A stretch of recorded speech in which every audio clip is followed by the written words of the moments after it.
Guys, this one's called Three Hens and a Peacock. And as you can see, this is a well-worn book. I think actually some point when my kids were little, the dog must have chewed on it or something. So everybody liked this book. It's called Three Hens and a Peacock.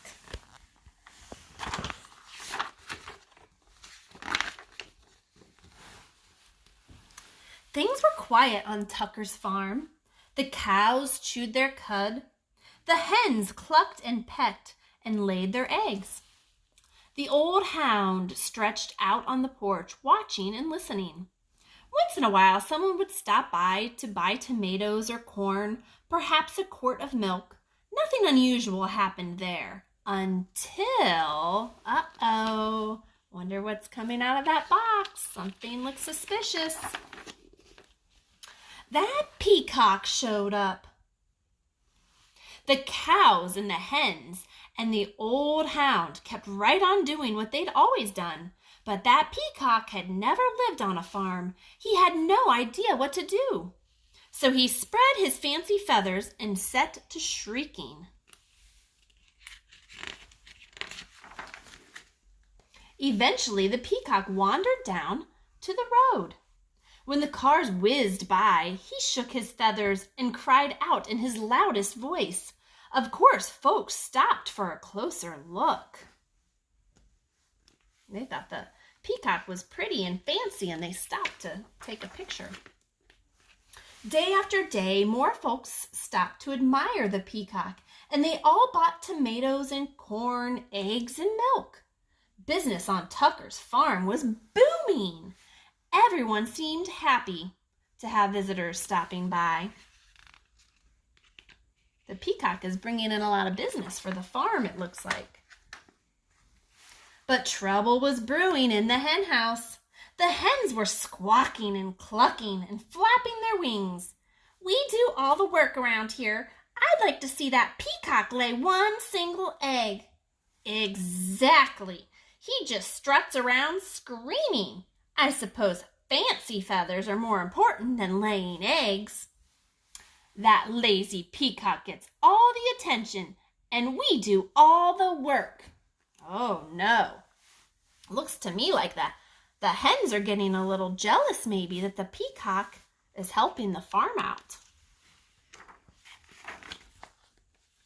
The peacock had heard every word. For days he moped about, moaning and groaning. I wish I could be more useful around here. Clucked one hen. The others ruffled their feathers. The old hound stretched and slowly raised his head. Why not let the peacock stay here to be useful, while you hens take the glamorous job down by the road? The hound, the dog, made a suggestion that maybe they switch spots and see how that works out. The three hens began clucking to one another. What a wonderful plan! Yes, it's a fabulous idea. Oh, ladies, we simply must fancy up our feathers tonight, and nothing but our brightest beads, bangles, and bows. We'll stop traffic for sure. Why, you girls know I can strut with the best of them. Ooh, looks like they're excited. The peacock perked up. Let's do it, he declared. Tomorrow I'll stay here, sit on a nest, and cluck.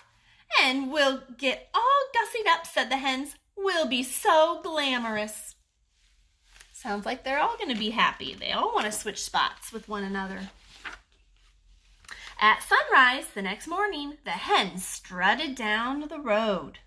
Looks like they're all fancy with their jewelry.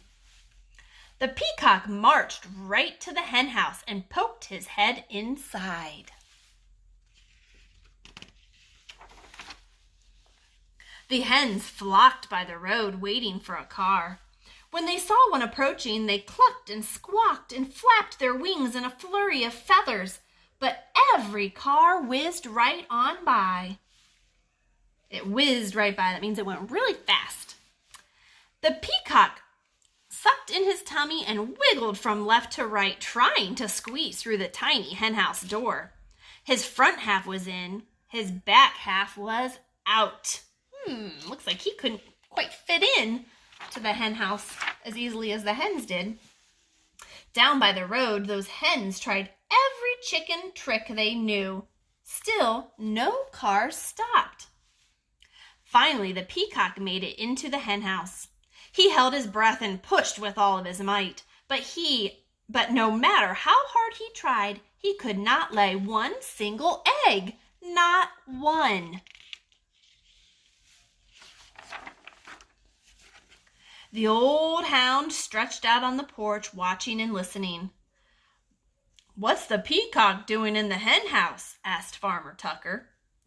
"Who knows?" said Mrs. Tucker. "And what are those hens doing down by the road? Not a one of them is up here laying eggs." "Well, the way things are going, we aren't likely to have anyone buying eggs today," said Farmer Tucker. "We need that peacock down there stopping cars." They said, "This is not working this way." When the peacock heard that, he smiled the biggest smile you ever saw on a bird's beak. "I am helping," he thought.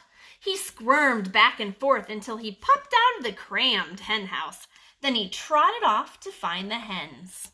A trot is sort of like a little jog or a little run. So he ran off. He wanted to tell the hens what he just heard. He looked happy. Whew, look at these hens. They look tired. The exhausted hens were all clucked out. Every feather was out of place. What a day! We couldn't get one car to stop. It's true. Why, most of them didn't even slow down. They're tired. They're exhausted. They worked hard all day, and nobody stopped. The peacock met the hens as they trudged up the road. "I can tell you I'm no good at laying eggs," he said. "I'm just not meant for it." One hen nodded. "I put on my stellar strut, and even I couldn't stop a single car," she said. "I have to hand it to you, Fancy Feathers. Your job is harder than it looks." The other hens agreed. The peacock looked relieved. They all said, "Your job is harder than we thought it was." So the hens marched back to the hen house. The peacock strutted down the road. The old hound stretched out on the porch, watching and listening, and things were quite quiet again on the Tuckers' farm. Uh-oh. Wonder what's happening here. Maybe it looks like another peacock. So this is all about, friends, how sometimes somebody else's job might look easier than ours, but until we really do it, all of our jobs are important, no matter what they are. So, all right, friends, I hope you liked it. Good to see you again.